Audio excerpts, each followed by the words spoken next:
Active hashtag power to the fans. John Murphy, Ric Serritella here with Ray Austin. We're going to unveil our much anticipated. I've been waiting on this. I've been player waiting rankings. on to say, man. Yeah, I've been waiting on you guys to say. What John you Murphy, you want to say set this thing up, John? What do you want to hit the people with before we unveil the initial player rankings? I mean, I got it right here. It's right on my tag. I already told you who number one is. I mean, in my opinion. Well, then you set us up perfectly because we're going to go position by position, and we'll start with the quarterbacks. And we had this debate on the show yesterday, Fish. You know, I know Coach Lyotta went with Johnny Manziel as the preseason MVP contender. My personal pick is going to be Quentin Flowers. I got John hopping on the bandwagon with me.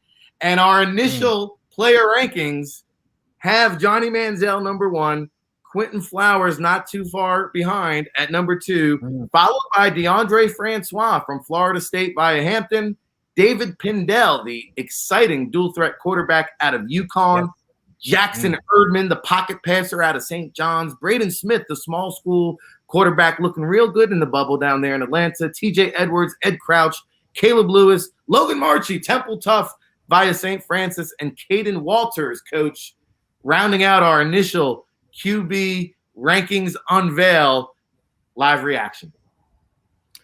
You know, I had my pick. I had a chance to, you know, I've spent some time with Johnny. I had spent some time with Quentin and DeAndre in Florida.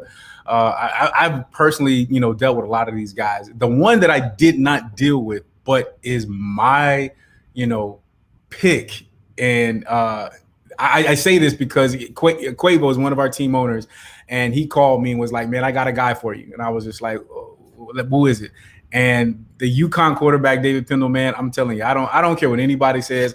I've got my eyes on him. I think he's going to be a Glacier boy. I think he's going to be a franchise tag Glacier boy. I don't know. We'll see. But that's my pick for hey, that's where I'm going with. I'm going deep. I'm like really think. You know what I'm saying? I'm going like really, really deep. No, but you know what though? But that's why fan-controlled football serves such a huge purpose for a guy like David Pindell. Yeah. Very raw coming out of UConn. Maybe not ready for the primetime stage that is the NFL, but a guy with all the tools, he just needs reps. Just needs reps. That's the thing about it.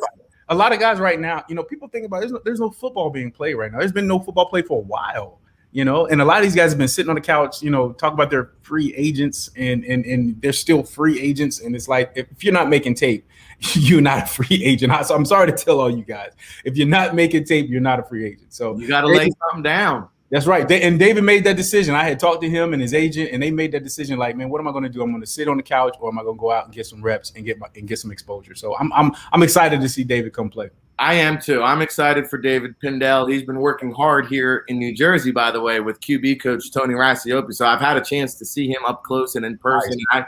I do think when you talk about in terms of upside, right, David Pindell might have the greatest upside in this league, John. But your initial reaction, again, the top 5 quarterbacks on the NFL Draft Bible exclusive player ratings: Johnny Manziel, Quentin Flowers, DeAndre Francois, David Pindell, and Jackson Erdman. 5 big-time collegiate quarterbacks here, John. Yeah, it's 4 runners up and Quentin Flowers. That's what it is. That's what it is. It's four guys not named Ray Austin and 1 guy named Ray Austin, and in this case, Ray Austin is Quentin Flowers. I hear you. He's more man. He's got them all. Let's not get crazy. Jackson was, you know, invited to go play at a major university. He spent as much time on Penn State's campus. Well, not much time at all. So he at St. John's. Is that a basketball school? Where's that at? They ain't playing no football at St. John's. UConn, what is he on the women's basketball team? That's listen, Jackson Erdman threw 10 touchdowns in the scrimmage the other day. So I gotta disagree. He's getting the reps in. Wait a minute. I'm gonna pull it out because you know it. You just said it. Are we talking about practice? We're talking about practice. You're talking about practice. Quentin Flowers been throwing touchdowns in the anything with an F. AAF, XFL. I tell you, man, Quentin Flowers he's going to be a monster. He's going to be a monster to stop whoever gets him in the draft. I mean, you know what we love? I mean, Ray, all of us are in agreement why we love this kid. Yeah, 100%. Because of what I just said. He's literally played in whatever has been an opportunity for him to play. And I think the number one thing, and the coaches that you have should be commended for, all joking aside.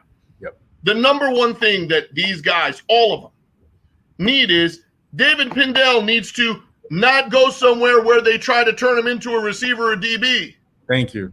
Number one. Yep. Same thing with Quentin Flowers. Hey, no disrespect to Taylor Cornelius. He should never have seen the field in the XFL of Quentin Flowers. Yep. And you're playing in Tampa Bay, enough said, and you don't play Quentin Flowers. There's a reason Mark Trestman can't keep a job, and that's one of them. Right? I mean, come on now. Wow, I mean, John, man. You got Quentin Flowers in Tampa Bay. Yeah. Did Eric LeGrand send you some of that coffee? Did Eric LeGrand and Blaine Gabbert over Tom Brady? Right? I think Eric LeGrand sent the coffee to the wrong address. They were supposed to ship the coffee to my house. I'm telling you, John's on fire today, man. We only had the quarterbacks. He already had the quarterbacks. Wait till you see some of Ric's rankings in the other spots. There's about as good as his picks this year. Yeah. Well, the Fan Controlled Football League is coming to you February 13th kickoff, a week after the Super Bowl. So last year you had XFL, you had this Alliance League. They're out. They're defunct. This is the only game in town. Fan-controlled football and NFL Draft Bibles bringing you the exclusive ratings. Let's move over to the running back position, fellas. And I'll go through the top 5 because later on today, FCF LIO.com will have all the player ratings, all the breakdowns. We'll give you the top 5 running backs. You can log on to the website for the complete player ratings. We've got that Michigan State helmet there, Madre London, who is in the protocol, just arriving into the bubble there, but I think he has that big name pedigree coming out of Michigan State, run, pass, block kind of skill set.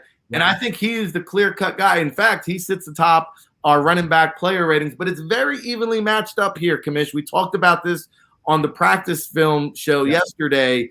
I know you're high on our number 2 guy out of Virginia Lynchburg, Darrell Verges is a guy who turned some heads. We also have Tennessee Martin running back Ladarius Galloway coming in at number 3. Yes. And then Michigan do it all. He does it all. He lines up in the slot. He's a running back. He's a return man. Berkeley Edwards is an explosive playmaker with huge upside in the FCF.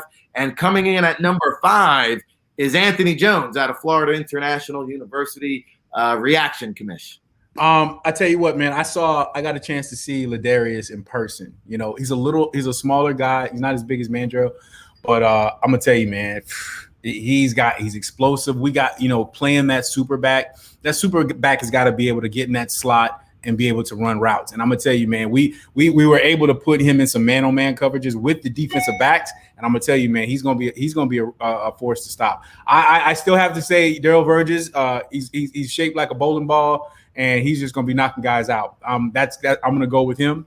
But I tell you, Ladarius is going to be a sneak for me. I really believe he's going to be a player to watch for sure. Both guys are phenomenal players, but also phenomenal people. Like, I've gotten a really good a chance to spend some time with Ladarius, man. I'm really impressed with his character, his integrity, the way he practices. I mean, all those things matter. It's just not, you can make film and play great and do great on the football field, but you gotta have to have balance. You have to be a pro, and Ladarius has definitely showed me a pro. I haven't seen Darrell he hadn't come out of quarantine yet, but when you see him, he physically looks like an NFL ball player. So I'm excited to see him too. And I think, trying to assemble the ratings, the running back position was maybe the hardest because they were so evenly matched up, right? And I think out of any other position, there could be a little more moving and shaking on the running back ratings more than the other positions. But your reaction over to John Murphy, of course, the VP of Personnel for the Toronto Argonauts, my co-host here on the State of Football, weekdays 9 a.m. Eastern. What do you got on the running back tail, Johnny? Well, yeah, you mentioned it with Darrell. He was a kid that was playing in the AAF, suffered a terrible knee injury that kind of short-circuited, his opportunities there, but ran 4.4 at that size coming out, ran a 4.4, got him into rookie mini camp with the Giants, got him some CFL looks as well. So if he's at 100%, he could be a guy that kind of surprises, people there. You see names sometimes and you get the last name, but you wouldn't know by seeing somebody's name, who they are. Berkeley Edwards is Braylon Edwards' brother. That's a great point. I didn't even bring that up. That's yeah. I mean, so he comes from football. So you're lucky that we're in a quarantine age, because Big Stan Edwards, he got some big hands. I've shook Mr. Edwards' hands when Braylon was in the draft, and he might be laying some of them big hands on Ray Austin for not knowing who Berkeley is. But Berkeley's a really interesting, dynamic athlete who they tried him at. It almost like backfired, right? And we've had this conversation with his dad about Braylon. You knew what he was when he was a wide receiver, right? Berkeley has played running back, wide receiver, return, so by him playing a number of roles, never really one role in particular. And then I think the Nickel State kid is interesting because he was recruited as both a corner and a running back out of high school, and again, good looking athletic ability. And what you mentioned, the idea of what you're going to use and what that guy is going to be expected to do. Yep. He might be the guy that, people are sleeping on a little bit there in terms of just athletic ability, and a guy that, has really good pass catching skills, out of the backfield. He might be a guy that's surprising. But I think, Berkeley Edwards with the family and and the family ties, and the fact that Braylon Edwards has some knowledge, and the fact you don't want big old Stan getting his hands on you. If I were a team, I would draft Berkeley Edwards just to stay out of Stan Edwards, Stay on Stan Edwards' good size. He's still got a couple of good reps left in him, too. Yeah, he's got the bloodlines working for him, and that is your running back unveil here on the fan-controlled football. Great group right there. Really great group right there. That's going to be exciting right there. No doubt. The power backs, baby. Super backs. Darrell's name? Which Darrell? We'll get the name for you. MD Brennan. 535 says, I want to draft all the tall players and get them on some one-on-one ISOs. Well, they got tall targets, they got small targets, and they got everything in between. So let's take a look at some of these targets. We'll start off with the wide receiver group. This is, I think, the most talented and deepest positional group. Right? This is probably our deepest position right here. There was a lot of guys flashing yesterday. Yeah, we're gonna have a difficult time with that bottom end of who we're gonna keep around, because I mean it is super competitive, and we've got all types. We've got the big tall guys, we got the small quick guys, and so this I'm excited to see what you guys think about this. Well, this was a tough one to put together because this was the one that kept me up late into the early morning trying to. Let's take a look at them. Okay. Devontae Turpin out of TCU. Yep, 100. Speed burner. He's up top. Damon Sheehy, if you're familiar with this story, it's hard to bet against this guy. So we have him at number 2 wide receiver. Okay. Dante Hill. Wow. Okay. Dante Hill, who we think has the upside, right? We're hoping that he, XFL fame translates over to the fan-controlled football fame. But he is, he's actually tied with Christian Salisbury out of West Alabama, who I think is going to be an extreme playmaker with the ball in his hands. Yeti Lewis, he got a bump yesterday because my guy Von Hutchins was on site. He said Yeti Lewis was making plays all day long. So Yeti Lewis comes in at number 5. Wow. Andrew Jamil from Stonehill. Yeah, man. This is a guy I think is going to make a lot of noise in the FCF. He comes in at number 6. Wow. Richard Floyd at number 7 out of Missouri. Raphael Leonard, a guy that impressed our scout on location yesterday from Southern Illinois. Quinn Porter from Stillman and Douglas McNeil from Bowie State, rounding out our top 10 wide receivers. Again, you can go on FCFLIO.com for the entire rankings and ratings, but we're going to get the commissioner's live reaction. He's getting the ratings as we're unveiling them on the live show right here. So, I sounded some maybe disagreement in your voice there. I'm just writing notes. Just writing. Rick does not know. All right. The fact that you even have Douglas McNeil as the last guy is disturbing to me, Rick. I'm going to tell you, man. He has been mossing guys the entire practices, all the practices. Now, he's not out there right now. So I guess, Von may not have a chance to get to see him. I'm going to tell you, if you're looking for the prototype receiver, I mean, hands, understanding how to run routes, the just understanding how to use your body and having, I'm telling you, he is that guy. Now, Turpin is probably my number one for sure. He's not only a burner, but he's I love it. I love the way he runs routes. He catches the ball. He makes a lot of plays ever since he's been here. He's been the most consistent player on the offense that I've seen. Damon Sheehy, man, he's gonna be I think he's gonna be a stud. I think a lot of people that don't know about him, you will get to know about Damon Sheehy. He's one of those. He'll be one of those hidden gems that you pick up. Believe me when I say that. I got a chance to spend a lot of time with Andrew Jamil with the Combine and actually destroying. He's one of our team owners.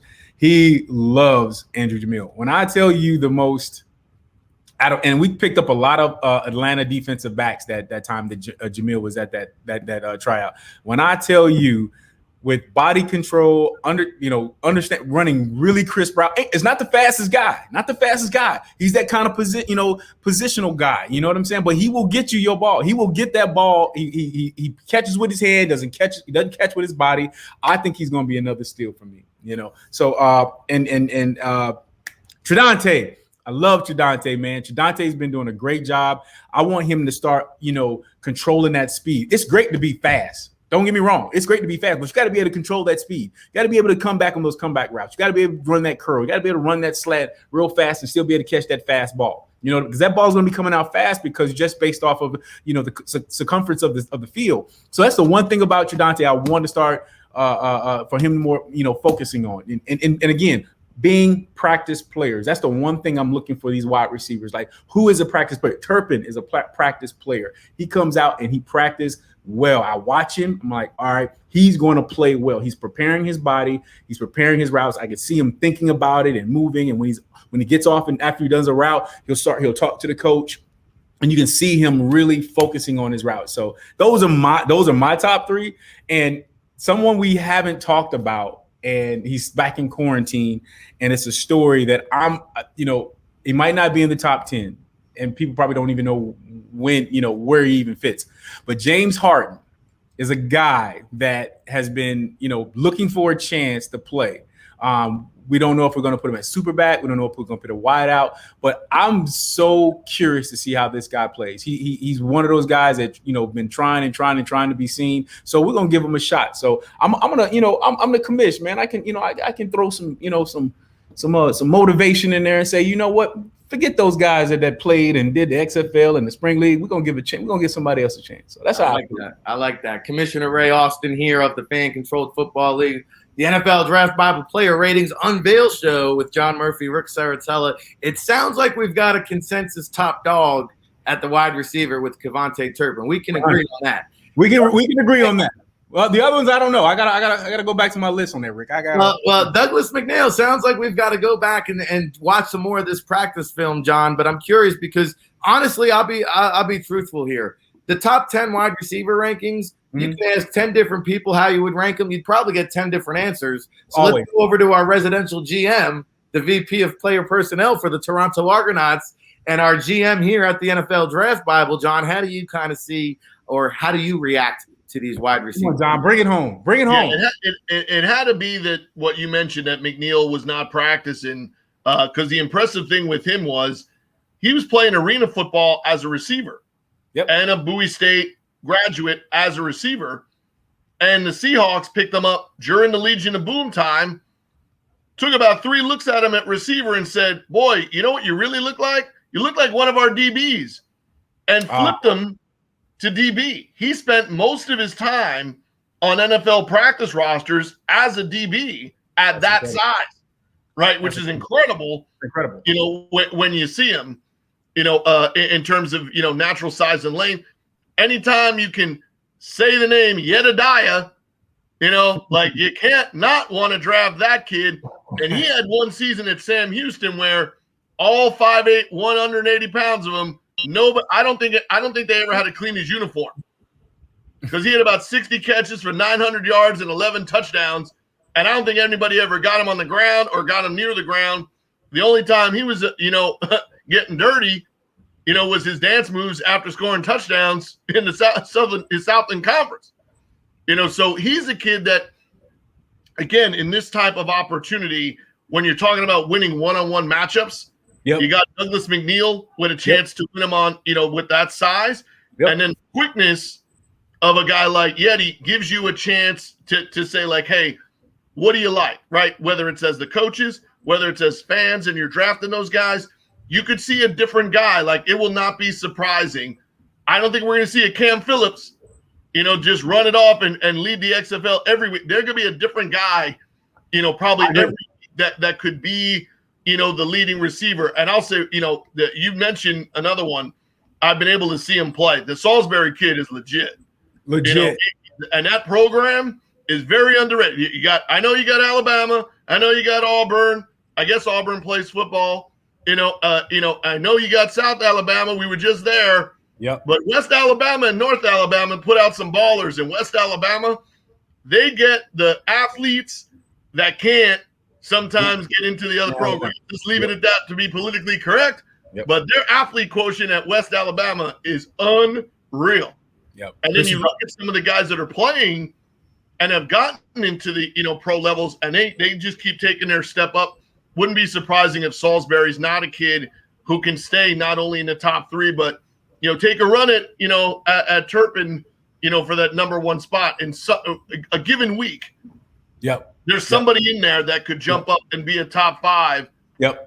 Guy. And in a given week, if you're not on your A game, you might not get drafted. John, you hit it on the point. Salisbury Christian is going to be one of those sleepers that's going to come and steal the show. Like, he's that guy that people are going to be looking for, these other top guys, because of the names and whatnot and the schools, and they played here and they did that, and then Christian's going to come in there and steal the show. I totally can see it. And shout out to Christian's mom. I know she got to be in here. I know. Yep, she's out there. Yep. See, I know she's there. All we want to know is on game day. There you go. Look, game day. We just want to know one thing on game day: are you making Salisbury steaks at the house? and if he goes on somebody, is he adding sponsorship in the works? Man, I tell you, man. Hey, if we move him up the rankings, can we come for lunch? Heinz, can we get some Heinz, some A1, something? I don't know. Hey, Mama Salisbury is the mom of the fans. You hear me, man? I mean, she is Christian's manager, agent, PR. She watches film with him. I mean, it's an incredible, and that's what you need. You need that type of support in your life, especially with what we're doing, man. You need that strong rock behind you. And then shouts out to Mama Salisbury. I can definitely attest to that, because during his senior year, more than once, I got a social media message with the highlights from the week before. And it didn't take me long to figure out that the last name was the same last name as the person who was making the play. Well, hey, it looks like she's going to accommodate your dinner request, John. So if you're not busy, there we go. Whatever you do, what's wrong with you need. But I love the chip that Christian has. And she's exactly right. This is going to fuel him, right? Because that's the competitor. He's an intense competitor. But I think, when you see a guy like Turpin, the success he's had, big collegiate standout career. Damon Sheehy, of course, at the NFL. Dante Hill standing out at the XFL. Here comes Christian Salisbury from this year's draft, and now he's going to look to light a little flame under, the speed burner, jet fuel rocket engine strapped to his ankles there. Right. So I would not be surprised. I wouldn't either. I'm excited. I can't wait to see him play. I've seen his highlights, and I can't wait to see him play. First of all, he's not only a great player, man. He is a character dude. He's one of those guys on our team that has been a character guy since he's been there. So I love that, and those are the guys that I truly like to see succeed. So absolutely, that's awesome. All right, you want big targets? We got big targets. Let's move on to the tight end unveil rankings. And starts off number 1. This guy had 5 touchdown catches the other day in practice. David Meza out of Carroll College. And then here's another player who was up at the NFL level on various different teams, Christopher Bazil. At Grambling State. Now, he's shown some flashes. We're looking for a little bit more consistency. He comes in at number 2.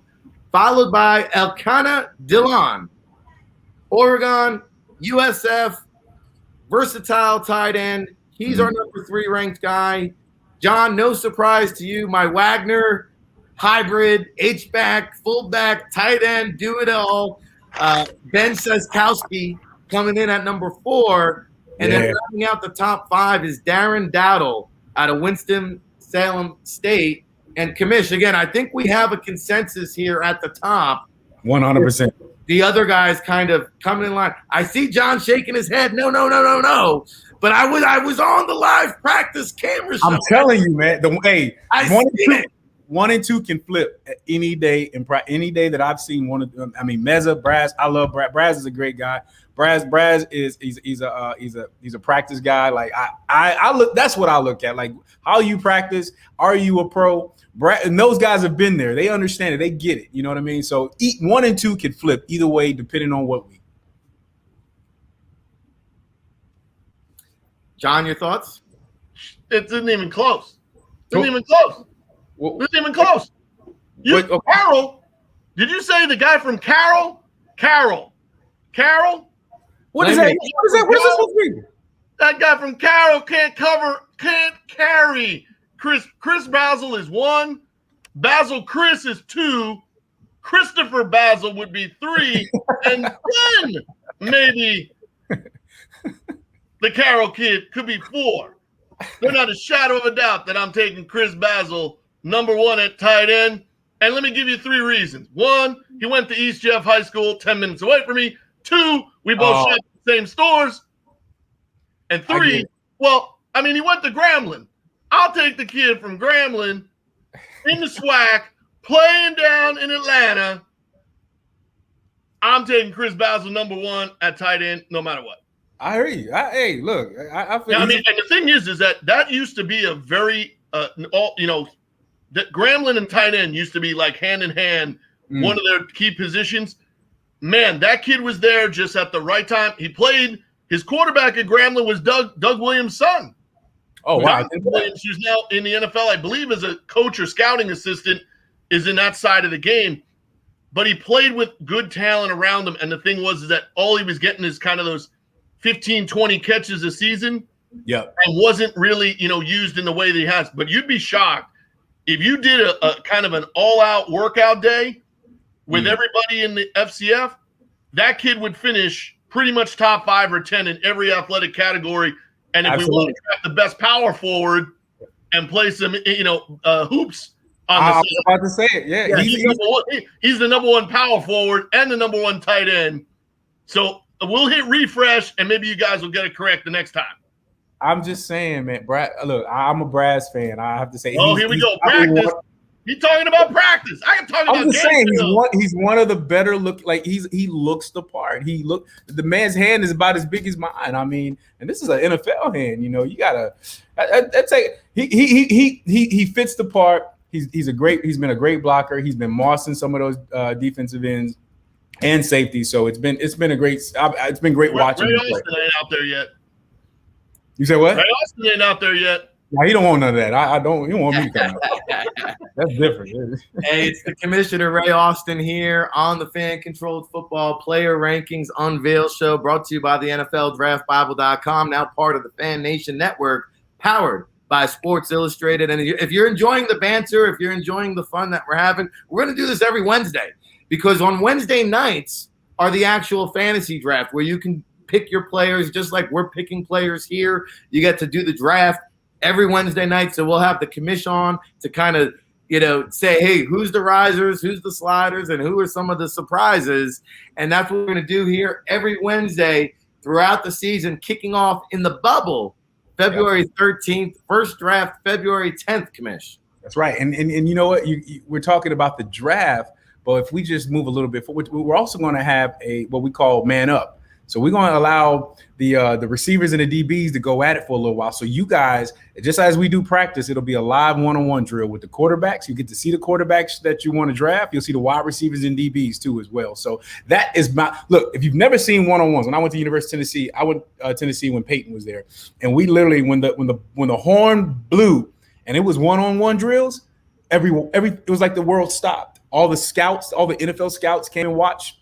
The fans huddled up, and it was you, the man in front of you, and either Peyton Manning, T. Martin, Todd Helton, you just name it, Heath Schuler, and you got to go up against an All-American. If that didn't get you ready for Saturday, nothing will.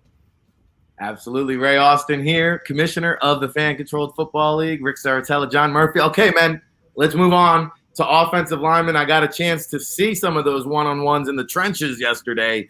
And you talk to the coaches, you talk to anybody who's stepped inside the bubble, they're all going to tell you the big man out of Utah, Cedric Potassi. He's just throwing guys out the club over there in the bubble. Yes. He is clearly one of the top 5 players, it sounds like, in the FCF with our initial rankings. Now, a guy that caught my attention yesterday, Elijah Smith. Out of Kansas Wesleyan, coming in at number 2. If you want the top-rated center, just pure center, Xavier Dampier from Auburn coming in at number 3. And then down there in your neck of the woods, John, from Southeast Louisiana, Pat Allen, the big offensive tackle, checking in at number 4. And these two guys, it's really a tie. DeMarcus Hayes out of Georgia and Jalen Fly Sadler, who I saw yesterday, show some flashes out of Lindenwood, rounding out our offensive line rankings. Again, you can go to FCFLIO.com for all the exclusive player ratings. Commish, your thoughts? Man, I've gotten a chance to see Potassi, man. This is just a pit stop for him. You know what I mean? Like he's a prototype player. I mean, he at his position, great guy. I mean, he's the one of those guys that's got a smile, but then will put you on your back and then laugh at you and then smile and wave and go back to the huddle and get ready to eat you again. Like Potassi's one of my favorite guys on offense right now. Also, Patrick Allen. I've seen flashes of Pete. PA is a good guy, man. He's a great player. He's got that tenacity that you need at line on the line. So those two are my ones, my 1 and 2. Alan Randall, I'm still trying to figure him out. I don't get a chance to see the offensive line as much, so I want to look at every. I'm starting to spend more time on the offense. But as what I've seen so far, those are my 2 top picks. Yeah, and we had the Detroit Lions beat reporter on earlier. Cedric Potassi sounds like a guy Dan Campbell might like up there in Detroit. So, John, your thoughts here? It sounds like we've got a consensus number 1. Any additional thoughts? Yeah, I mean, we've seen Potassi play before, and I think he can manhandle guys at either tackle spot, and be a guy that's moves better on his feet than what you think for a guy of his size. Yeah. The transfer guy, Pat Allen's a transfer from Georgia, then played left tackle at Southeastern, another kid that's in really good shape for an offensive lineman. These are guys that can play the tempo and style, of play. And then you mentioned the fly guy, from Lindenwood. He has a real shot. I mean, he is a huge guy with a lot of length. And if you draft him, you're at least knowing that it's going to take probably that 1.5 seconds for people to figure out at least some way to try to get around him. So if you take him and you ever double down and get him and Potassi on the same side, kind of both together, that might be kind of a secret draft formula, to keep your offense moving, by putting 2 guys like that. And I got to fight for my guy because he's one of the best people I've ever met doing workouts and having guys in a training camp atmosphere. If you don't like being around Kamali Matthews, you just don't like having fun. I mean, he played deep tackle. He played O-line. He can snap the football. Yep. And if you run a jumbo package, he can be like the fridge and take it in for the score. And he can damn near do a backflip and dunk for a guy who is as tall as he is wide. That's an athletic brother right there, man. Hybrid. And that's what makes him so impressive to us, because he's so versatile. Like, things happen, injuries, and if you can move a guy knowing that he can pick up the offense or defense, like that's when I played with the Jets. Bill Belichick used to always tell me, man, look, I'm playing that special team. I'm the dime back. I'm the nickel back. I'm the kickoff L. He was like, the more things you can do, the more you bring to this team. So that's why I like him. That's awesome. Yeah, the more you can do, the more valuable you are. It's a long but true saying, and fan-controlled football is a new but long-term sustaining league. If you're not familiar, go check them out, the Fan-Controlled Football League. They're on Twitch, they're on Twitter, they're on everything you could possibly imagine. They're taking over the universe here in February, kicking off February 13th. We're happy to be a part of it. Of course, we're going to be broadcasting games on Saturday night. We'll have our weekly shows throughout the week. The commission will join us every Wednesday to preview the Wednesday night draft. And so we've talked a lot about offense. Let's switch it up now to the other side of the ball. Ray is getting pumped for defense. And, we're going to start off with the defensive line. Now, remember, you'll be selecting defensive units for your team when you choose your assembly roster. So coming in at number 1, I don't know if this is a surprise or not. No. Slick Nick Williams out of Sanford. Whoa, you went Slick first? The big Slick Nick Williams coming in at number 1, followed by Jonathan Mckinney. What? Oh man, okay, all right. Oh, and wow. he was the standout at practice, from what I understood. He's just got some twitch to him. And then the next man, if you're going just based on fan popularity, well then Dante Rump, he's number 99 on the scorecard, but number 1 in the fan controlled football charts. Dante Rump is just a hauler, man. I mean, a mauler and a hauler, and he was throwing some guys around yesterday. James Bass, Emporia State, and Owen Obasoyi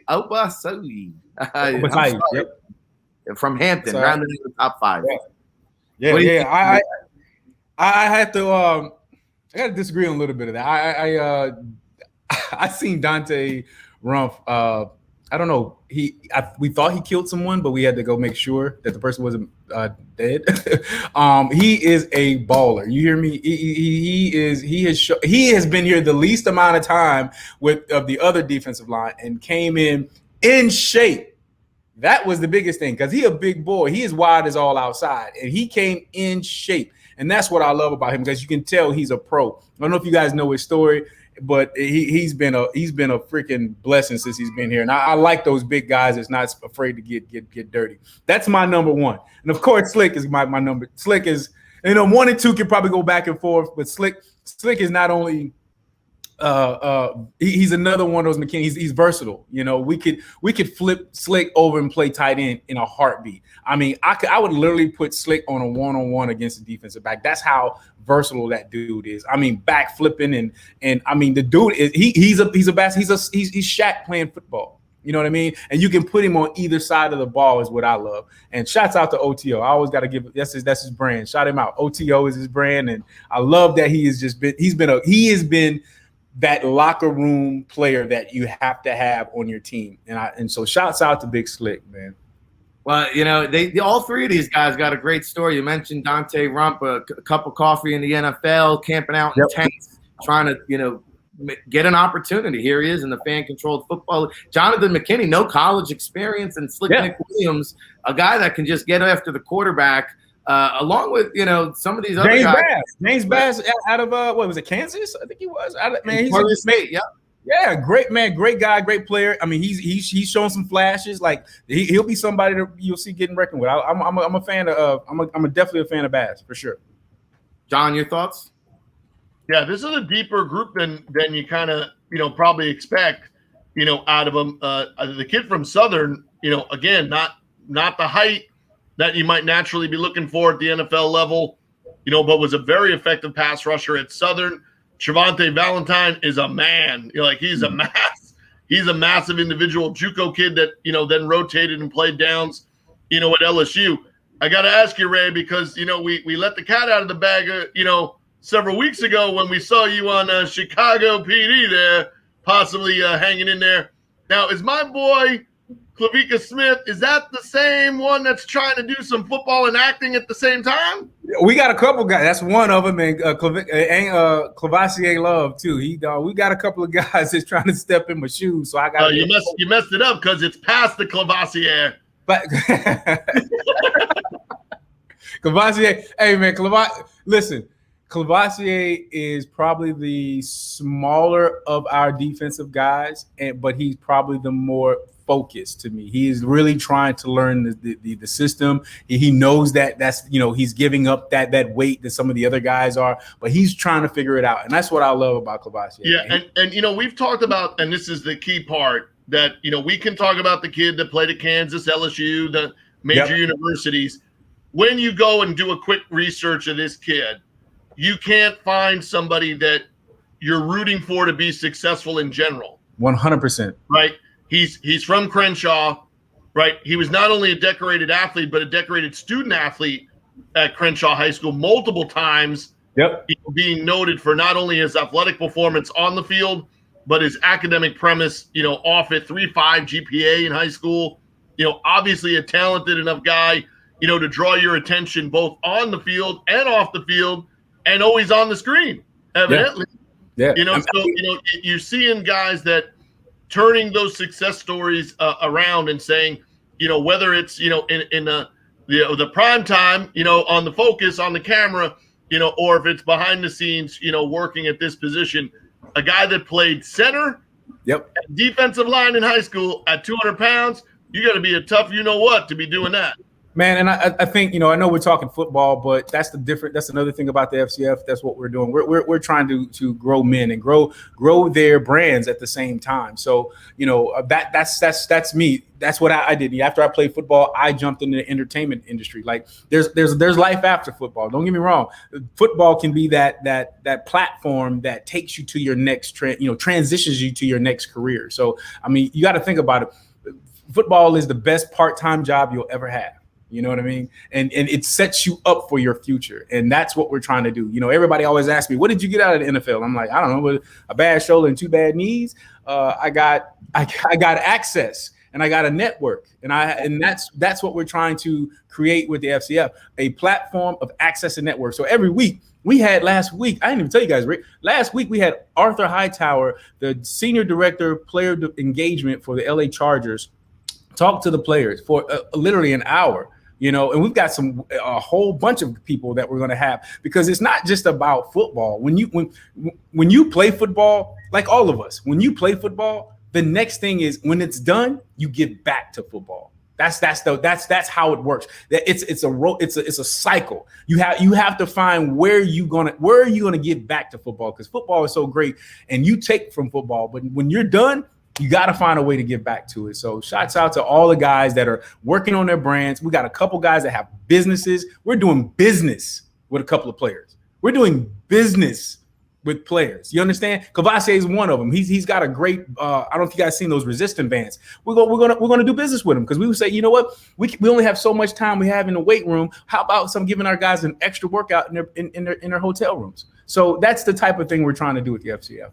Hey, come to the FCF, handle your business, and become a business. That's right. Hey, that's what we do here. And to answer some of your questions in the chat room, yes, I like that little J. That's one of my favorites. I like that, Rick. All right, man. Okay. All right. I still got it. So, we're gonna be back every Wednesday, tweaking the rankings, adjusting them based on the practices, based on the game performance, and who's rise and who's slide. Every Wednesday, we're going to come back, talk about how the rankings have moved and adjusted, and we're going to pick our own teams.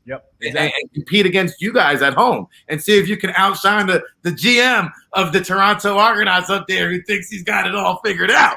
Right. So, one last thing I'll say. The Kavion champion, even though he comes in number 6 on our line rankings out of Southern, this is a guy that's really got some athleticism to him for a big man. I think he could be a riser here as the season progresses. So just keep that in mind, folks, he's got a big ceiling. He's got a big, and I'm excited to see him rock, man, for sure. Great guy too. Yeah. Absolutely. And keep this in mind. There's going to be a lot of adjusting, a lot of movements based on what we're seeing, what we're hearing, what we're feeling. So, these are just initial rankings. Don't get too crazy now. Yeah, and listen. Even though I'm the commission, I'm going, and I know some of the players watch this show. And if I see you dogging it in practice and you dropping balls in the game, and we're going to hear about it. I'm going to put it out there, because I want the fans to have all the information that they need to make solid decisions when it's time for draft.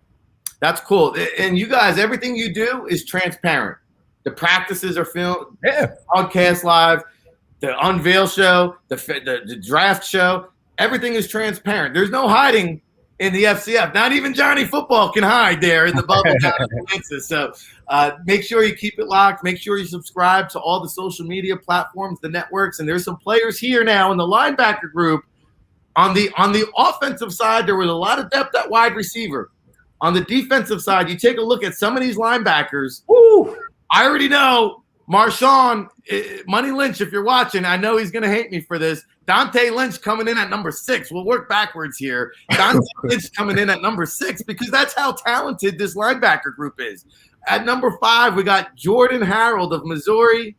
At number 4, we've got Jeremiah Spicer. Number 3, a guy that we just saw a couple months ago out at the Hub, John, who looked really explosive. I said, hey, you should think about signing this guy. You said, you know what? I almost did. Tiggy Hill out of Meza Community College. This guy has got some juice to him, man. He's got some real live bend. And I think he might be one of the premier edge rushers in this league. And then, I just heard rave reviews for our number 2 linebacker, Cecil Cherry. The man is just making plays. He's all over the field, but nobody is making more plays than our number 1 linebacker who tops the big board rankings out of Colgate, Thomas Top Dog Hall, taking the number 1 spot at the linebacker rankings. Reaction, commish. Oh, man, you couldn't have said it any better. TJ, man, that's a grown man right there. Like, I've seen him do some things in the scrimmage. I'm excited. That the linebacker group is probably the most solid group that we have. Like, that group is going to be phenomenal. TJ Hall is great. Cecil is I love Cecil. Cecil is such a great guy, and he's a baller. He's probably one of the guys that's taking this the most serious. And so, shouts out to Cecil. Shouts out to TJ Hall. Max Davis is doing his thing, man. Like, those 3 guys to me are my top that I've been kind of like watching a little bit. Spice and Dadabo, man. It's just so many guys that are right there at that mix, man. And the thing about Dadabo, he can play linebacker, he can play safety, the drop down. He's very hybrid. And Spice, man, I don't know, man. I think Spice served like 5 to 10 in the pen, man. He's ready to go. He's a monster. Like, we gonna have to pull him back because that boy is gritty. He's aggressive. And I love him. You got to have some of those guys on your team. So shouts out to Big Spice, man. And if you put Rump and Spicer on the same defense, it's almost not fair. It won't be fair to the rest of the league because Jeremiah Spicer is about as intense competitor as there is. And you want to go find a good backstory to go find and dig into. Jeremiah Spicer is a well-traveled man. John, this is a star-studded linebacker group. Some guys here that didn't even make our top 5 that the commission is touting. I see some people in the chat room chiming in and pumping up. Max Davis getting a lot of love. Your thoughts? Yeah, when you look at Cherry's background, there may not be many guys, with the pedigree and with he had damn near 40, college offers all over the country. He could be a guy with his size, and the youth going to him. He's definitely a guy that, unfortunately, thanks to COVID, didn't get a real pro day, didn't get a real opportunity, but could be a guy that, NFL teams would look at, as a backup inside linebacker and special teams guy. You mentioned it. We saw Tiggy Hill, University of Hawaii. He did a lot of things well at Hawaii. He's another really good 2-way football player, can play him in space, but also if he's going to blitz, you better account for him. There, and I thought he had a very good workout. You mentioned it out at the Hub. It really boils down to, again, what is your preference going to be? Do you want a thumper, like Spicer? Do you want a guy in space, like Tiggy?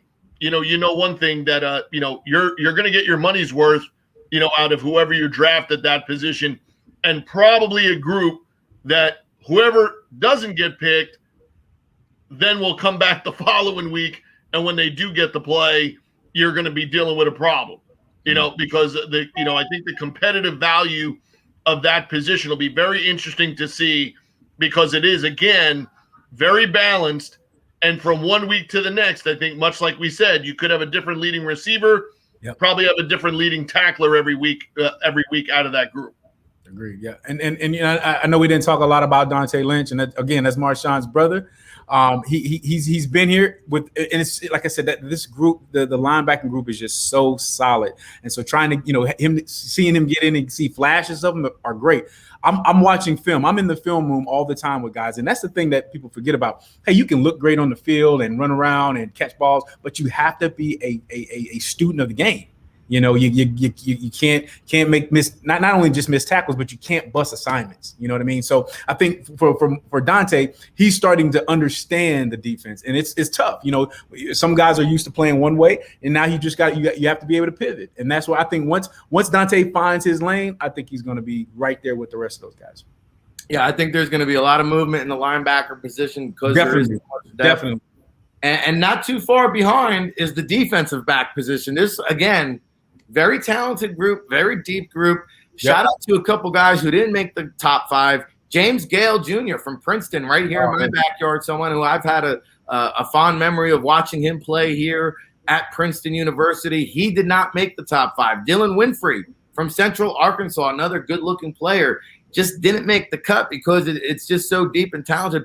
Glenn Harris from Wayne State. Yep. You know, he was with the Chiefs, I think, at one point, and he's just outside the top 5 looking on in. So let's take a look at them.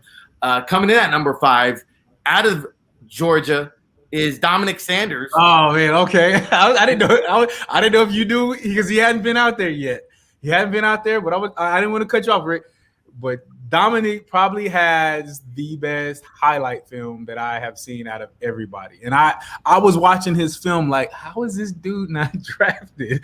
I mean, the guy is a ball hawk. You know, he's a little undersized, but man, he is a ball hawk. I was really impressed with Dominic. Yeah, and I think these all 5 of the defensive backs that we're going to announce here are all guys that can play at the next level. They're just lacking experience. They're lacking development, and that's what the fan-controlled football league is doing because we haven't even dug into the coaches, but a great coaching staff, high-level competition, focused, team leaders like Commissioner Ray Austin, all the great folks, Cyrus and everybody else involved with the league, laser-sharp focus. These guys are going to get better. We're going to have a lot of success stories that come out of this league. I'm telling you right now, folks. Absolutely. Dominic Sanders could be one of those guys. Roman Tatum from Southern Illinois is another guy that could write himself a success story onto the NFL. How about coming in at number 3 out of California, Marlon Franklin? Come on, man. I know you're a fan. I'm a fan of Marlon. Marlon came, I met Marlon when we were working out Johnny Manziel. So I needed some defensive backs, and Dylan Winfrey and Marlon, and I'm going to pull out Dylan on that too. I think Dylan's going to be somebody. He's going to surprise the world. He's got real good body control, good balance. He's not afraid. Doesn't panic when the ball is thrown over his head. Real confident player. But Marlon, I tell you, that's my Roman and Marlon are going to be some ballers. And then, Austin Peay safety, Keenan Barnes is a guy coming in on number 2 on our board. Again, very talented player. I'm curious to get your thoughts there, Commish. But I'm going to say this. You've got Johnny Football on the offensive side. And we've talked about Cecil Cherry. We've talked about Slick Nick Williams. But for me, Markelle Osborne. Whoo, I was okay. We on the same page because I was going to lead the show. He is the defensive equivalent of Johnny Football, the highest rated defensive player. That is Markelle Osborne out of Charlotte via Tennessee. Yep. Someone who I was really impressed with when I went into the Charlotte school, and someone I think that does have NFL skill set capability, overlooked in the draft process. I think he's going to make a name for himself here, Commish. I think watching Markelle in practice, because I watch a lot of defensive film. Coach Carter, I tell you, man, our defensive coordinator, I love his coaching style.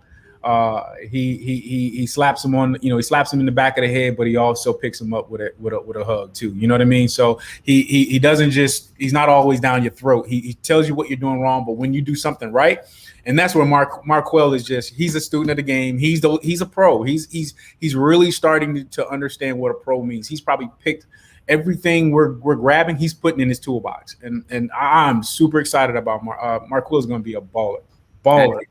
Yeah, he's picking up the coach, and he's going to be picking off some quarterbacks. That's I'm telling you, man. I'm telling you.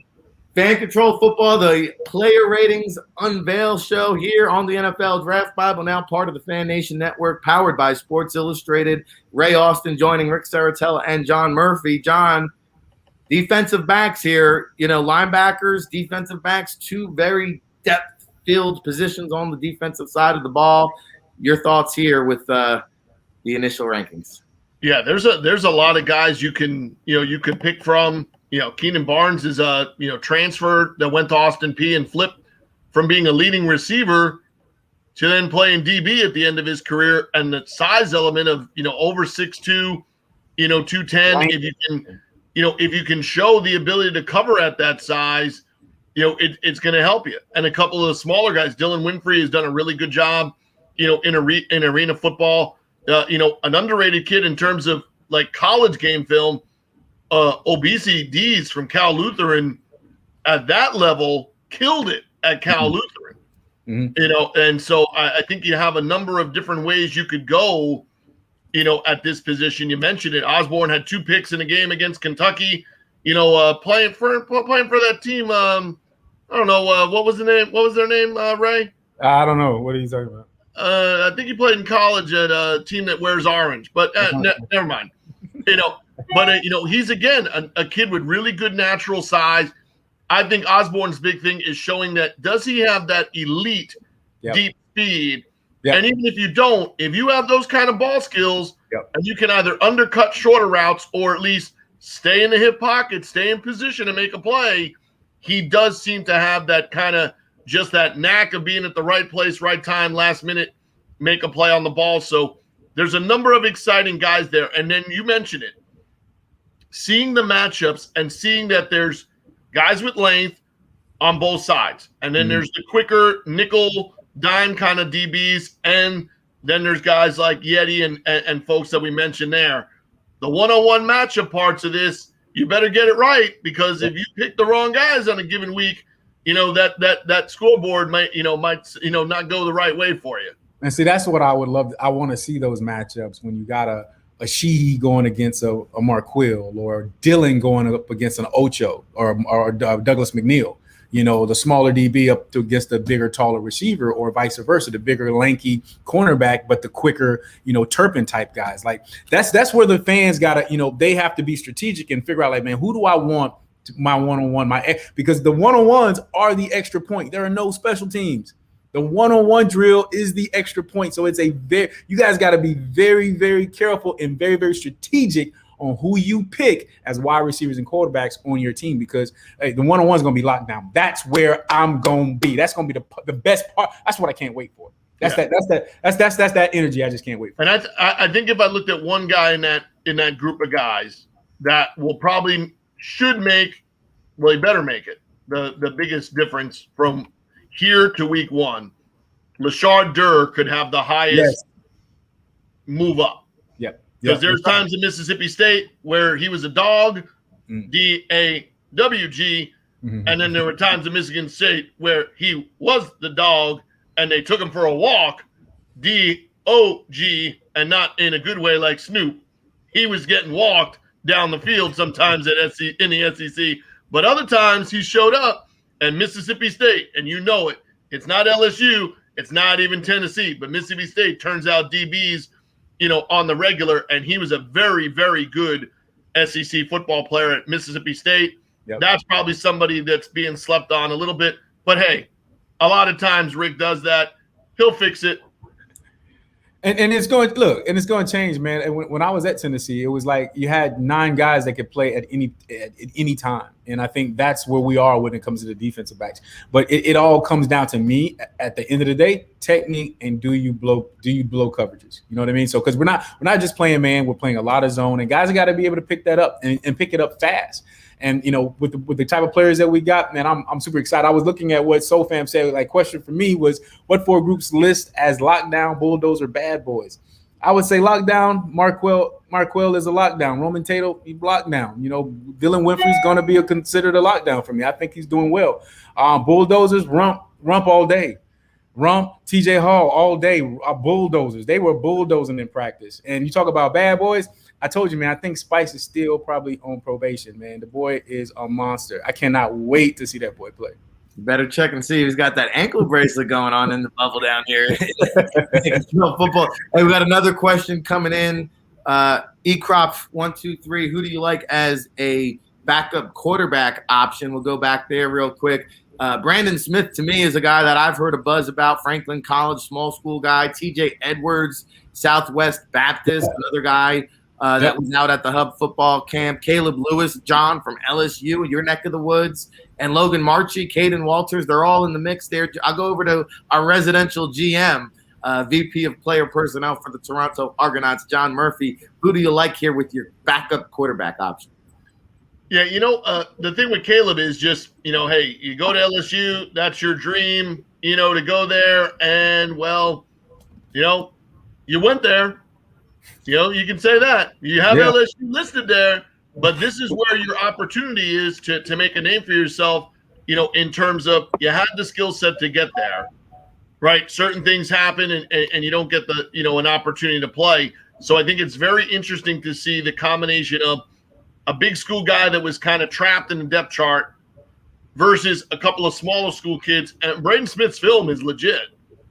Like to see that if given an opportunity, if something happens, injury or hey, just the right fan element and you get drafted, might be the type of guy that you didn't think was going to be one of the 4 stars. And then all of a sudden he's in there, playing a lot of football. So I think you can go either way, with it to say, is it going to be a big school guy that didn't get a chance to play a lot, or is there a chance that a small school kid, when given an opportunity, comes in and may not give one of those jobs back? Because roster spots are not guaranteed, right? I mean, that's the one thing we know about this, that we went through a lot of names, and not all of them are always going to get a chance to play. So, each one of these practices, as he mentioned, and listening to the guys that they have that are working with these kids, it's just like where we were at last week. They're going to look at your body language.